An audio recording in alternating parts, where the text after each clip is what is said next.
ही का नाम एक मोदीलाल है, जैसा ही रंगो रूप है पैसा ही माल है।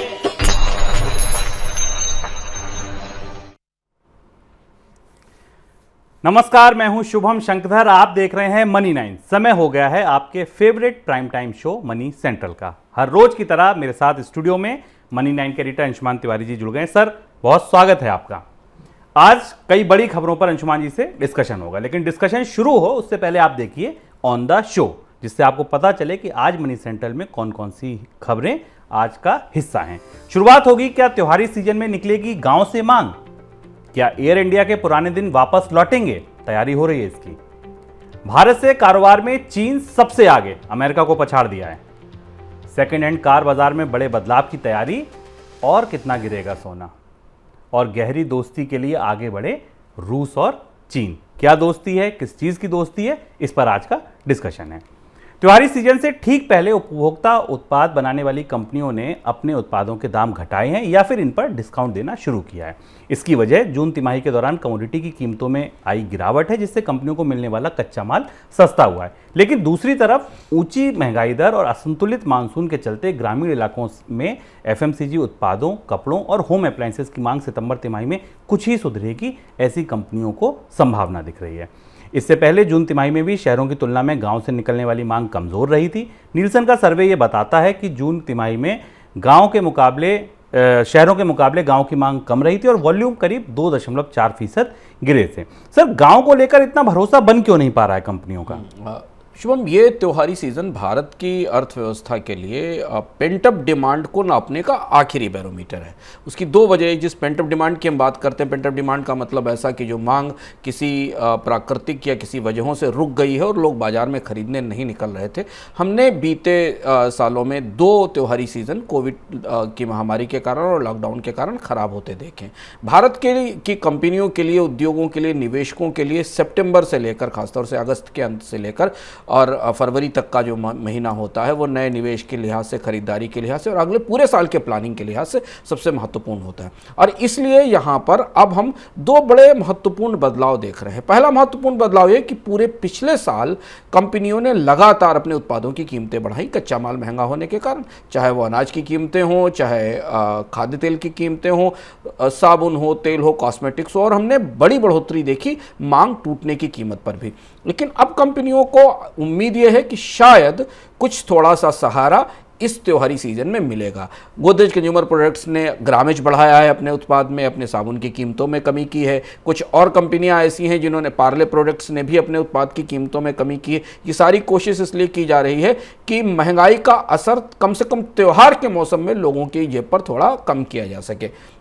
कंपनियों ने इस मामले में अपनी कच्चे माल की कीमत की लागत को एब्जॉर्ब करने की कोशिश की है इस तिमाही में। तो ये एक महत्वपूर्ण घटनाक्रम है, बदलाव है, जिसका असर में शायद महंगाई के आंकड़े पर आने वाले समय में भी दिखाई देगा। लेकिन इसके साथ एक दूसरा इसका पहलू है, जिस पर सवाल शुभम आपने पूछा। ग्रामीण इलाकों से कंपनियां उतनी आश्वस्त नहीं है मांग को लेकर। उसकी दो बड़ी वजह है। एक तो मानसून का डिस्ट्रीब्यूशन बहुत अनइवन है। भारतीय बाजार, सेंट्रल इंडिया और पश्चिमी भारत, यानी मध्य भारत, पश्चिमी भारत के इलाकों में बाढ़ की स्थिति है, जिसके कारण इनकम पर असर पड़ा है, कृषि उत्पादन पर असर पड़ा है। पूर्वी भारत के हिस्सों में, उत्तर पूर्वी भारत के हिस्सों में सूखे की स्थिति थी। और दूसरी सबसे महत्वपूर्ण बात जो हमें ग्रामीण इलाकों में दिखाई दे रही, वो ये दिख रही कि ग्रामीण महंगाई की दर लगातार पिछले कई महीनों से शहरी महंगाई की दर से ज़्यादा है। यानी गाँव में लोगों के जीवन जीने की लागत शहरों से ज़्यादा बढ़ी है।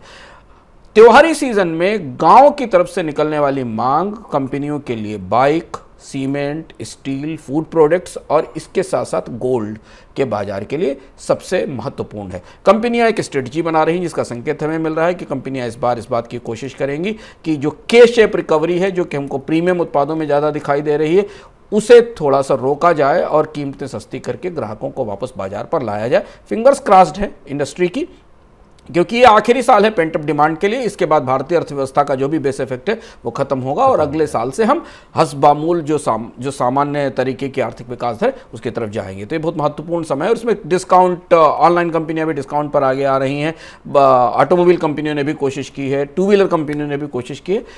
इस त्योहारी सीजन की मांग पर कहाँ क्या बिक रहा है इस पर हमारी नज़र मनी सेंट्रल में लगातार बनी रहेगी। बड़ा दारोमदार है, टू व्हीलर की सेल हो, एफएमसीजी की सेल हो, सबके लिए त्योहारी सीजन बहुत इंपॉर्टेंट है। टाटा समूह की एयरलाइंस एयर इंडिया ने अगले 5 वर्षों में घरेलू बाजार में 30% हिस्सेदारी हासिल करने का लक्ष्य रखा है। अभी घरेलू बाजार में एयर इंडिया की हिस्सेदारी 8.4% है। सबसे ज़्यादा हिस्सेदारी इंडिगो के पास है, 58% के आसपास की हिस्सेदारी केवल देश की सबसे बड़ी एयरलाइंस अगर आप देखें मार्केट शेयर के हिसाब से तो इंडिगो है। ये लक्ष्य हासिल करने के लिए एयर इंडिया ने एक बिहान.ai नाम का रिवैम्प प्लान लॉन्च किया है। कंपनी का कहना है कि इसका लक्ष्य एयर इंडिया को पहले की तरह वर्ल्ड क्लास एयरलाइंस बनाना है। सर, क्या है इस प्लान में खास? इस प्लान का इंतजार भारत के एविएशन उद्योग में किया जा रहा था। जब से टाटा ने एयर इंडिया का टेक ओवर किया है, हमने पिछले 5-6 महीने में टाटा समूह में एयर इंडिया को लेकर कई सारे महत्वपूर्ण बदलाव देखे हैं। कर्ज को लेकर, पुनर्गठन को लेकर, ब्रांडिंग को लेकर। जो लक्ष्य रखा गया है कि एयर इंडिया की जो हिस्सेदारी अभी बाजार में 8% उसे बढ़ाकर 30% किया जाए। प्लान को 3-4 हिस्सों में अलग अलग बांटा गया है।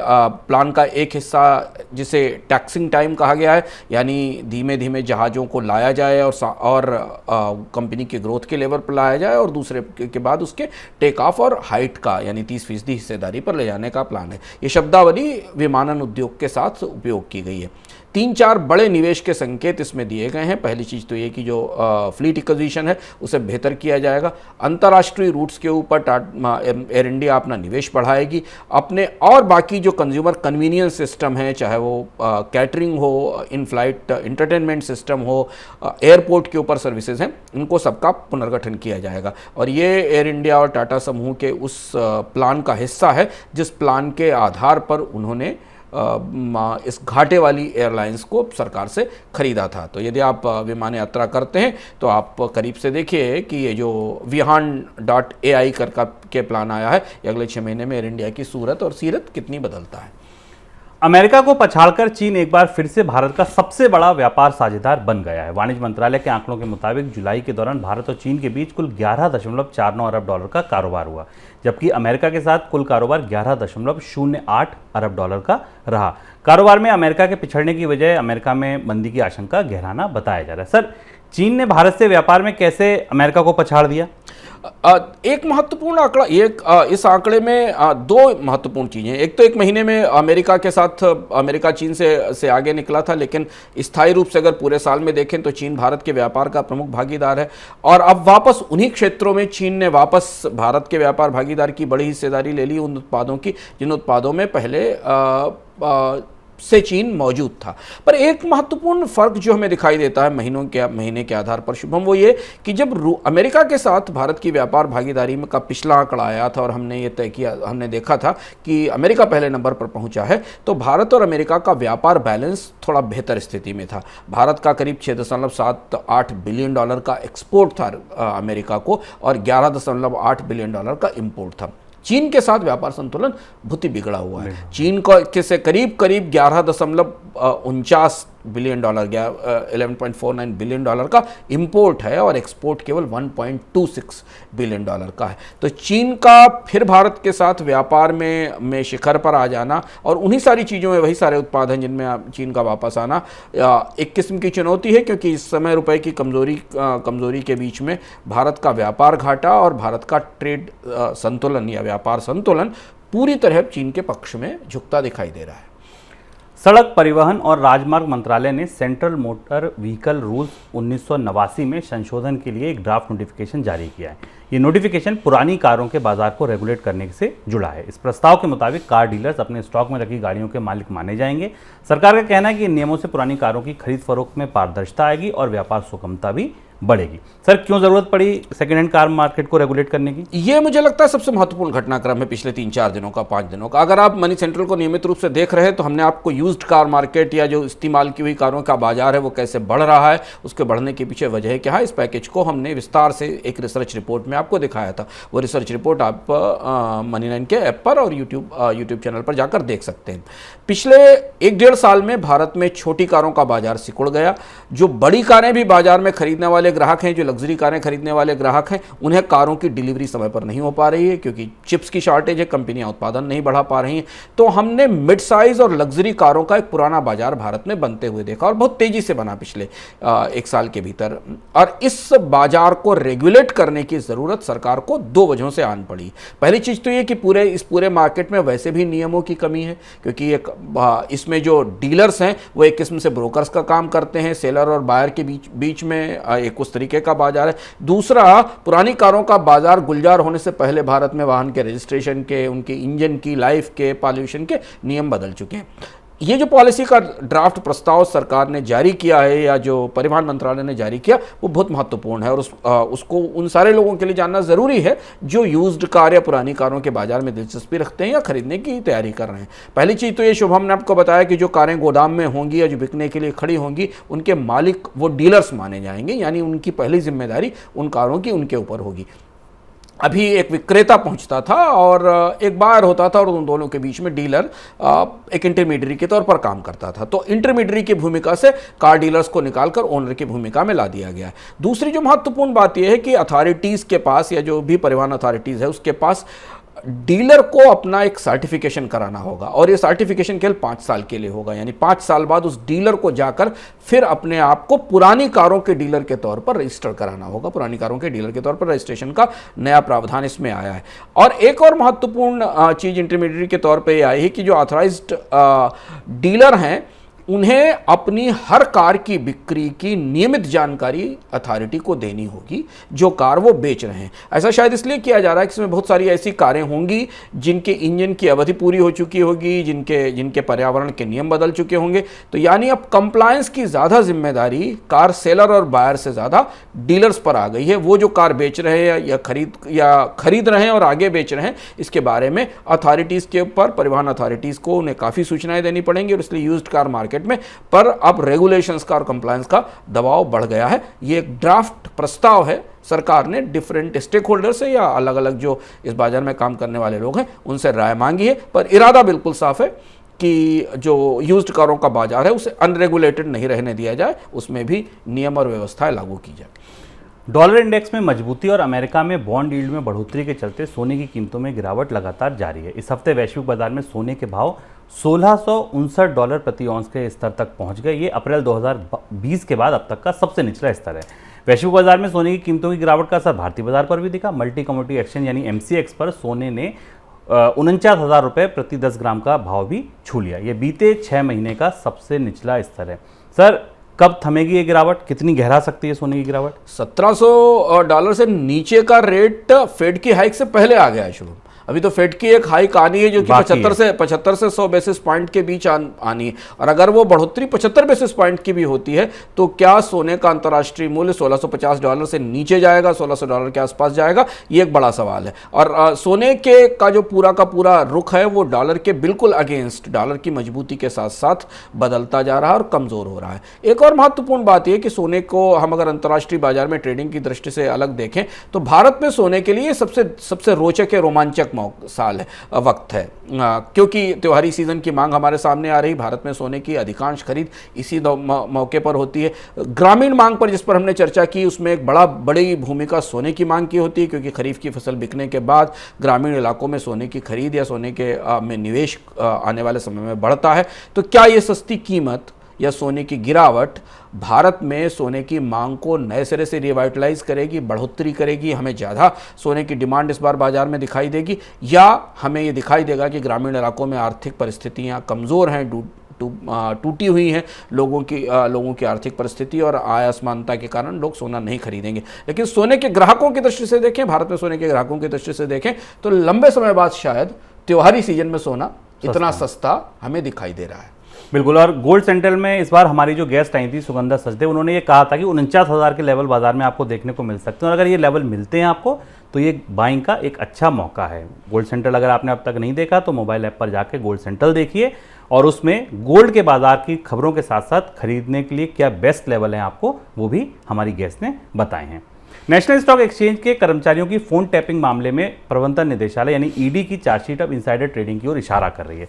बिजनेस स्टैंडर्ड में छपी खबर के मुताबिक इनसाइडर ट्रेडिंग में एक्सचेंज के उस समय लिप्त होने का आरोप है जब चित्रा रामकृष्णा एक्सचेंज की प्रबंध निदेशक और रवि नारायण सीईओ थे। ईडी इस मामले की जांच आगे बढ़ाने के लिए जल्द ही ये जानकारी सेबी के साथ साझा करेगा। सर, क्या इनसाइडर ट्रेडिंग एक्सचेंज में ही चल रही थी? ये जो खबर आज छपी है और काफ़ी विस्तार से खबर है, जिसमें हवाला दिया गया है कि ईडी ने एक प्रोसिक्यूशन कंप्लेंट या एक चार्जशीट फाइल की है पिछले हफ्ते, जिसमें चित्रा नारायणन और रामकृष्ण को जो मुख्य भूमिका जिनकी इस घोटाले में है, उनके इनसाइडर ट्रेडिंग में लिप्त होने का संकेत दिया गया। और ये अगर ये साबित होता है तो ये बहुत बड़ा घोटाला है भारत के लिए कि स्टॉक एक्सचेंज की साख के लिए। ये किस्म से कोतवाली में सेंध होने जैसी स्थिति है। भारत के एक्सचेंजेस या दुनिया की कोई भी एक्सचेंजेस की जिम्मेदारी ये होती है कि वो कारोबारी पारदर्शिता निर्धारित करें बायर और सेलर के बीच में। इसीलिए एक्सचेंजेस बनाए जाते हैं कि वो ट्रांसपेरेंटली प्राइस डिस्कवरी में मदद करें और बायर और सेलर के बीच में सही ढंग से सौदों का मिसमैच करें। ये घोटाला सिर्फ कुछ लोगों को पैरेलल टर्मिनल देने तक या एक्सेस देने तक सीमित नहीं है, उसके आगे इनसाइडर ट्रेडिंग तक जा रहा है। और इस बात का संदेह शुभम पहले दिन से था कि कोई भी व्यक्ति अगर बाजार खुलने से पहले उसे एक्सेस दिया जा रहा है डेटा सिस्टम में, तो उससे इनसाइडर ट्रेडिंग जरूर करेगा। ये जांच किस दिशा में जाती है? सेबी क्या इनसाइडर ट्रेडिंग की जांच भी करेगी एनएसई घोटाले के संदर्भ में? ये अभी हमें आगे सामने स्पष्ट होना है। पर यह संकेत एनएसई की साख के लिए, या जो रिपोर्ट एनएसई की साख के लिए, एनएसई की साख पर बड़ा सवाल बनकर सामने आएगा। क्रिप्टो की दुनिया में गुरुवार को एक बड़ा बदलाव हुआ। क्रिप्टो करेंसी इथेरियम ने अपने ब्लॉकचेन नेटवर्क को पूरी तरह रिवैम्प किया। इसे द मर्ज का नाम दिया गया। अब इथेरियम में कामकाज की व्यवस्था प्रूफ ऑफ वर्क से प्रूफ ऑफ स्टेट पर शिफ्ट हो गई है। कठिन शब्द हैं, कोई बात नहीं, अभी समझाएंगे अंशुमान जी। बिटकॉइन के बाद दुनिया की दूसरी सबसे बड़ी करेंसी इथेरियम ने इस बदलाव के बाद ये माना जा रहा है कि बिजली का कंजम्पशन यानी ऊर्जा की जो आपूर्ति सबसे बड़ा मुद्दा माना जाता है बिटकॉइन की दुनिया में, वो 99.9% तक कम हो जाएगी। जी हाँ सर, नई व्यवस्था में बदलाव क्या हुए? अब इथेरियम का बदलाव क्रिप्टो के उत्साहियों के लिए काफ़ी महत्वपूर्ण खबर है बाजार में। हालांकि क्रिप्टो की अंतर्राष्ट्रीय बाजार में ब्याज दरें बढ़ने के कारण काफ़ी पिटाई हुई है, पर क्रिप्टो के साथ जो सबसे बड़े सवाल दुनिया में उठते थे वो ऊर्जा सुरक्षा को लेकर थे कि क्रिप्टो की टेक्नोलॉजी में, ब्लॉकचेन में, माइनिंग में इतनी बिजली खर्च होती है कि ये पूरा का पूरा बिजनेस है, ये पूरा का पूरा ट्रेडिंग सेटअप, जिस पर अभी कानूनी तौर पर कुछ भी स्पष्ट नहीं है, वो पर्यावरण के लिए सुरक्षित नहीं है। इथेरियम ने, जो कि बिटकॉइन के बाद सबसे बड़ा प्लेटफॉर्म है, उस प्लेटफॉर्म ने अपने पूरे स्ट्रक्चर में चेंज किया है। माइनर्स के बजाय जिनके पास होल्डर्स हैं, जिनके पास माइंस कॉइन्स हैं, उन्हें महत्व देने की तैयारी की है और अपने पूरे सिस्टम को इन पर्यावरण की दृष्टि से इफिशिएंट बनाया है। ये माना जा रहा है कि इथेरियम का ये परिवर्तन बिटकॉइन के और ब्लॉकचेन के स्पेस में ऊर्जा को लेकर जो उठने वाले सवाल हैं, या आप ये कहें कि ऊर्जा की ज़्यादा खपत को लेकर, बिजली की ज़्यादा खपत को लेकर पूरी क्रिप्टो करेंसी सिस्टम पर जो कलंक लगा हुआ है या जो धब्बा लगा हुआ, उसे दूर करने में मदद करेंगे। ऐसा माना जा रहा है, क्रिप्टो एंथुसियास्ट मान रहे हैं कि इथेरियम ने वो ट्रेंड सेट कर दिया है, जिसके बाद दुनिया में बहुत सारे ऐसे लोग जो इसे पर्यावरण की दृष्टि से खतरनाक मानते थे और इसमें निवेश नहीं करते थे, वो भी इसमें निवेश के लिए आगे आएंगे। चलिए, अब समय हो गया मनी 9 की स्पेशल रिपोर्ट का। स्पेशल रिपोर्ट आज है मून लाइटिंग को लेकर। क्या होती है मून लाइटिंग? ये चर्चा कहाँ से शुरू हुई? कौन सी कंपनियां इसको किस तरह देख रही हैं? कौन एथिकल मान रहा है, कौन नॉन एथिकल मान रहा है, अनएथिकल मान रहा है? देखिए मनी 9 की स्पेशल रिपोर्ट में। अमेरिकी टेक्नोलॉजी कंपनी IBM ने मून लाइटिंग को अनएथिकल करार दिया है। मून लाइटिंग शब्द पिछले कुछ समय से काफी चर्चाओं में है, लेकिन इससे पहले कि हम इसे लेकर जारी बहस पर ध्यान दें, पहले समझते हैं कि ये मून लाइटिंग आखिर है क्या। सीधे शब्दों में कहें तो कामकाज के नियमित घंटों के बाद सेकेंडरी जॉब करने के चलन को मून लाइटिंग कहते हैं। जो कंपनियां मून लाइटिंग की इजाजत देती हैं, उनके कर्मचारी अपनी मेन जॉब के कामकाजी घंटों के अतिरिक्त दूसरी नौकरी कुछ नियम और शर्तों के साथ कर सकते हैं। ये शब्द तब चर्चाओं में आया था जब online food delivery app Swiggy ने अपने कर्मचारियों के लिए मून लाइटिंग पॉलिसी को मंजूरी दी थी। पिछले कुछ समय से स्विगी वेतन में कटौती करती आई है और शायद यही वजह है कि कंपनी ने कर्मचारियों को सेकेंडरी जॉब से कमाई करने की मंजूरी दी है। अब मून लाइटिंग से जुड़े विवाद पर लौटते हैं। हाल के समय में कई टेक कंपनियों ने इसे लेकर चिंता जताई है। IBM के भारत और दक्षिण एशिया के मैनेजिंग डायरेक्टर संदीप पटेल ने कहा कि लोग अपने बाकी समय में जो चाहें कर सकते हैं, लेकिन मूनलाइटिंग करना नैतिक रूप से सही नहीं है। इससे पहले घरेलू आईटी कंपनियों विप्रो और इन्फोसिस ने भी मूनलाइटिंग का विरोध किया था। विप्रो के चेयरमैन ऋषद प्रेमजी ने कर्मचारियों की मूनलाइटिंग करने को सीधे सीधे चीटिंग यानी धोखाधड़ी बताया था। वहीं देश की दूसरी सबसे बड़ी आईटी कंपनी इन्फोसिस ने अपने कर्मचारियों को भेजे एक ईमेल में कहा था कि एम्प्लॉइज कोड ऑफ कंडक्ट के तहत उन्हें मूनलाइटिंग की मंजूरी नहीं है और वे इसमें शामिल पाए गए तो उनकी नौकरी जा सकती है। तो क्या वजह है कि कंपनियां मूनलाइटिंग का इतना विरोध कर रही हैं? दरअसल टेक कंपनियों को डर है कि मूनलाइटिंग से उनके कारोबार पर गंभीर असर पड़ सकता है। उन्हें लगता है इससे कर्मचारियों की काम के प्रति गंभीरता प्रभावित होगी। डेटा संबंधी रिस्क और गोपनीय सूचना के लीक का खतरा भी बढ़ सकता है। मनी 9 के लिए प्रणव की रिपोर्ट। दुनिया का ऊर्जा बाजार एक बड़ी करवट लेने की तैयारी कर चुका है। रूस की गैस के लिए यूरोप का बाजार बंद हो उससे पहले रूस के राष्ट्रपति व्लादिमीर पुतिन ने एशिया में इसके विकल्प खड़े करने शुरू कर दिए।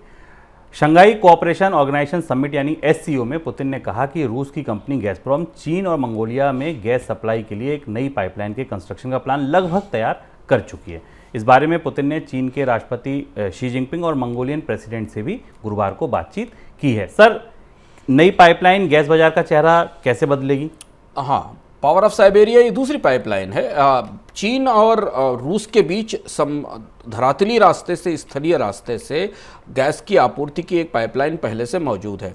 जैसे जैसे यूरोप के साथ पुतिन के रिश्ते खराब हुए यूक्रेन पर हमले के बाद, उस दौरान हमने चीन और रूस के ऊर्जा रिश्तों के बीच एक नई तरीके की जुगलबंदी और नए तरीके की करीबी और निकटता देखी थी। वो निकटता सिर्फ ऐसे ही नहीं थी क्योंकि डिस्काउंट पर चाइना रूस से गैस खरीद रहा था, बल्कि इस पाइपलाइन पर बहुत कुछ दारोमदार था।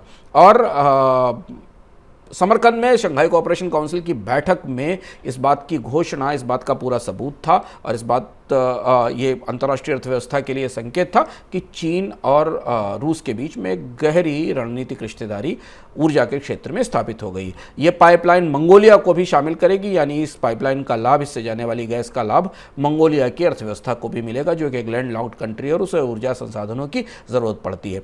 इसके साथ ही पुतिन ने अपने पश्चिम में खोने वाले बाजार को, जो वो खो रहे हैं पश्चिम में, जो बाजार खत्म हो रहा है, उसका एक विकल्प ढूंढ लिया है। बल्कि अंतर्राष्ट्रीय ऊर्जा बाजार में इसे नॉर्ड स्ट्रीम 2 का विकल्प माना जा रहा है। यानी नॉर्ड स्ट्रीम 2 वो पाइपलाइन है जो चीन और जो रशिया और जर्मनी के बीच है, और जिसमें सप्लाई नहीं शुरू हो सकती थी कि प्रतिबंध के कारण उसे बंद कर दिया गया था। उसको जो गैस दी जानी थी उस पाइपलाइन से, वो गैस अब पावर ऑफ साइबेरिया पाइपलाइन के जरिए चीन को दी जाएगी। और इसके साथ ही चीन और रशिया के रिश्तों में एक महत्वपूर्ण दौर यहाँ से शुरू हुआ, जिसका असर हमें एशिया की अर्थव्यवस्थाओं पर दिखाई देगा। सर, एक और बड़ा फैसला हुआ गैस के लिए, तेल के लिए। ये कहा गया कि अब जो ट्रेड होगा वो रूबल युआन में शुरू हो जाएगा। ये कितना बड़ा बदलाव है, कितना बड़ा संकेत है? ये दूसरा महत्वपूर्ण संकेत है। चीन रूस से गैस पहले से खरीद रहा है, दोनों तरह से, एलएनजी के रास्ते से भी और पाइपलाइन के रास्ते से भी। चीन और रूस की कंपनियों के बीच में जो गैसप्रोम है और चाइना नेशनल पेट्रोलियम कॉर्पोरेशन है, इनके बीच में इस घोषणा से पहले, जिस घोषणा का जिक्र अभी हमने पहले किया, यानी शी जिनपिंग और पुतिन जब शंघाई कोऑपरेशन काउंसिल की बैठक में पहुंचे, इससे एक हफ्ते पहले इन दोनों बड़ी दुनिया की मेगा पेट्रोलियम कंपनियों के बीच एक समझौता हुआ। उस समझौते में तय किया कि चीन अब तेल और गैस की खरीद का भुगतान युआन में रशिया को करेगा। और एक दूसरा पहलू इसका यह है कि चीन ने सऊदी अरब के साथ भी युआन में भुगतान पर बातचीत शुरू की है। इस पर हम लोग मनी सेंट्रल में चर्चा कर भी चुके हैं एक बार। तो अब चीन, जो कि दुनिया का ऊर्जा का सबसे बड़ा बायर हो जाएगा, यूरोप के बाद अकेला सबसे बड़ा ग्राहक हो जाएगा, जबकि यूरोप इस बाजार से निकल जाएगा। तो इस बाजार में युआन डॉलर के बाद दूसरी सबसे ताकतवर और पावरफुल करेंसी के तौर पर आएगा। और यह माना जा रहा है कि रूस और चीन की ये जो यारी है, या जो युआन और रूबल की यारी है, ये डॉलर के डोमिनेंस पर, पूरे के पूरे ऑयल और गैस बाजार में डॉलर के डोमिनेंस पर भारी पड़ेगी। उसकी वजह कि अभी तक जो भुगतान चीन से रूस को जाता था गैस के तेल की बिक्री के लिए, वो डॉलर में होता था। रूस चूंकि अंतर्राष्ट्रीय अर्थव्यवस्था से पूरी तरह कट चुका है, प्रतिबंध लग चुके हैं, और रूस की अर्थव्यवस्था को इस युद्ध के दंश से, असर से उबरने में 10 साल लगेंगे। तो रूस का जो सबसे महत्वपूर्ण प्रोडक्ट है, या जो सबसे महत्वपूर्ण उत्पाद है निर्यात के लिए, तेल और गैस, उसके लिए चीन से बड़ा बाजार उसके पास नहीं था और चीन ने इसे हासिल करने के लिए डॉलर को किनारे करके युआन को करेंसी में भुगतान के तौर पर सामने रखा है। ये माना जा रहा है, जो आंकड़े हमारे पास मिल रहे हैं उस हिसाब से ऐसा लगता है कि शुरुआती एक साल के भीतर 30 से 40% ट्रेड दोनों देशों के बीच में एनर्जी और गैस का युआन ओरिएंटेड हो जाएगा, यानी डॉलर उस कारोबार से बाहर निकल जाएगा और इसके साथ युआन को धीमे धीमे अंतर्राष्ट्रीय स्तर पर प्रमुख सौदों में ले जाने की और स्थापित करने की जो चीन की रणनीति है, कोशिश है, उसे इससे मजबूती मिलेगी। सर, कमजोर रूस का चीन पर निर्भर होना कितनी बड़ी चुनौती है रूस के लिए और आसपास की अर्थव्यवस्था या भारत जैसे देशों के लिए? यह सबसे महत्वपूर्ण बात है शुभम। कमजोर रूस, चीन और रूस एक दूसरे के प्रतिस्पर्धी कई मामलों में थे और चीन और रूस के बीच आर्थिक रिश्ते काफी नरम गरम रहे थे। अब रूस जबकि यूरोप का और पश्चिम का पूरा बाजार खो चुका है और उसके बगल में दुनिया भर से ऊर्जा, दुनिया भर से खाद्य उत्पाद, दुनिया भर से खनिज आकर्षित करने वाली एक अर्थव्यवस्था बैठी हुई जो दुनिया की सबसे बड़ी मैन्युफैक्चरिंग इकोनॉमी है। वो मैग्नेट है, एक तरीके का चुंबक है जो दुनिया भर से कोयला भी खींच लाती है, स्टील भी खींच लाती है, गैस भी खींच लाती है। रूस को और पुतिन को अपनी अर्थव्यवस्था को खड़े होने के लिए एक बाजार चाहिए। सबसे अच्छा बाजार उनके पास यूरोप के तौर पर था, वो यूरोप का बाजार बंद हो चुका क्योंकि यूरोप ने पिछले 6-7 महीनों में अपनी निर्भरता कम कर ली है। आने वाले एक साल के भीतर रूस की ऊर्जा सप्लाईज पर यूरोप की निर्भरता आमतौर पर खत्म हो जाएगी। अब एक तरह से आप कह सकते हैं कि कमजोर, हारे हुए और अर्थव्यवस्था, टूटी हुई अर्थव्यवस्था लेकर पुतिन शी जिनपिंग के सामने पहुंच गए हैं, शी जिनपिंग के दरवाजे पर हैं। चीन को इस पूरी डील में ऊर्जा की लंबे समय के लिए अबाधित और सस्ती आपूर्ति मिलने वाली है और ये एक नए किस्म की आर्थिक रिश्तेदारी है जिसमें चीन और रूस जो एक दूसरे को ऊर्जा के क्षेत्र में, अर्थव्यवस्था के क्षेत्र में आंख में आंख डालकर देखते थे, वहां अब पुतिन थोड़े नीचे हैं, शी जिनपिंग थोड़ा ऊपर है। और एक और बात यहाँ महत्वपूर्ण ध्यान रखने वाली है शुभम कि पिछले मार्च से लेकर अभी सितंबर तक दुनिया की हर बड़ी कंपनी रूस से बाहर निकल गई है। रूस का पूरा बाजार एक किस्म से अधिग्रहणों के लिए, कंपनियां खोलने के लिए, ऑटोमोबाइल के लिए खाली हो चुका है और चीन की कंपनियां इसी अवसर की ताक में है। और इसलिए जब शी जिनपिंग और पुतिन ने एक दूसरे की दोस्ती का हवाला दिया तो वो जो हवाला दिया गया उसकी आवाज़ आपको शंघाई, गुआंगजू और पूरे चाइना की कंपनियों को सुनाई पड़ी क्योंकि रूस का वो जो बाजार जहां अभी तक यूरोप की कंपनियां हावी थीं, चाहे वो ऑटोमोबाइल का बाजार हो या केमिकल्स का बाजार हो, वहां अब चीन की कंपनियों का प्रवेश शुरू होगा और अब रशिया चीन के बाजार के तौर पर आने वाले समय में उभर सकता है और चीन की और रूस की सबसे बड़ी निर्भरता शी जिनपिंग पर हो सकती, ऐसा हमें मौजूदा परिस्थिति में बनता दिखाई दे रहा है। बिल्कुल, गैस का बाजार पूरी तरीके से बदल जाएगा इस दोस्ती के बाद। आज के मनी सेंट्रल में इतना ही। उम्मीद है आपको पसंद आया होगा। अगली मुलाकात आपसे मनी सेंट्रल में होगी सोमवार को शाम 7 बजे, लेकिन उससे पहले रविवार को आऊँगा इकोनॉमिकम लेकर। क्या खास है इकोनॉमिकम में, अंशुमान जी से पूछते हैं। सर, क्या खास है इस बार का अर्थात? इस इकोनॉमिकम और अर्थात में सबसे खास यह है कि इस बार का इकोनॉमिकम और अर्थात आपको सबको इस बार केवल मनी9 के ऐप पर मिलेगा, जहां 1 लाख लोग हमारे ऐप को डाउनलोड कर चुके हैं और उससे जुड़ चुके हैं।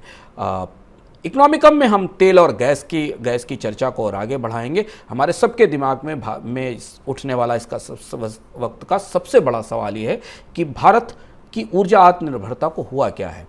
हमारे पास पर्याप्त तेल क्यों नहीं है, हमारे पास पर्याप्त गैस क्यों नहीं है, कोयले के आयात पर भी हम क्यों निर्भर हो गए हैं। भारत की ऊर्जा आत्मनिर्भरता क्या भारत के विकसित देश बनने के लक्ष्य की राह में सबसे बड़ा रोड़ा है? क्या भारत में जब सबसे ज़्यादा ज़रूरत थी कच्चे तेल के और गैस के उत्पादन की, तो उत्पादन गिर रहा है और ऐसा क्यों हो रहा है? इसका पूरा रहस्य हम सुलझाएंगे इस बार के अर्थात और इकोनॉमिकम में। मनी9 के ऐप पर उपलब्ध होगा ये संस्करण। बिल्कुल, तो जुड़ना ना भूलिए इकोनॉमिकम में भी। और अगली मुलाकात जैसे मैंने आपको बताया मनी सेंट्रल में होगी सोमवार को। फिलहाल दीजिए इजाजत, नमस्कार।